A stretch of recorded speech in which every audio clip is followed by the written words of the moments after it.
யாபேஸ் என்றால் துக்கம் உண்டாக்குகிறவன் என்று பொருள். ஆனால் அதை மாற்றுகிற ஒரு தேவன் உண்டு. அதை மாற்றுகிற ஒரு ஆயுதம் நமக்கு உண்டு. அதுதான் ஜெபம். ஜெபம் என்பது ஏதோ காற்றில் பேசுகிறது அல்ல. அதை கேட்கிற சர்வ வல்லமையுள்ள தேவன் அதற்கு பதில் கொடுக்கிறார். யாபேஸ் இஸ்ரவேலின் தேவனை நோக்கி.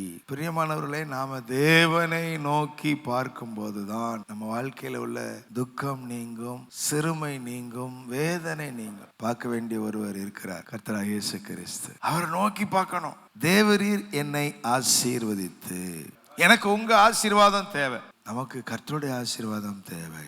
என் எல்லையை பெரிதாக்கி எனக்கு நீர் மிகுதியான நிலத்தை நீங்க தரணும் ஆண்டவர். எனக்கு கர்த்தர்ட்ட கேட்டா நிறைய கிடைக்கும் இல்லையா? மூன்றாவது சொல்றான், உமது கரம் என்னோடு இருந்து. அவன் கர்த்தரை கேட்டான், என் கூட நெருக்கமா இருக்கணும் ஆண்டவரே. அல்லேலூயா.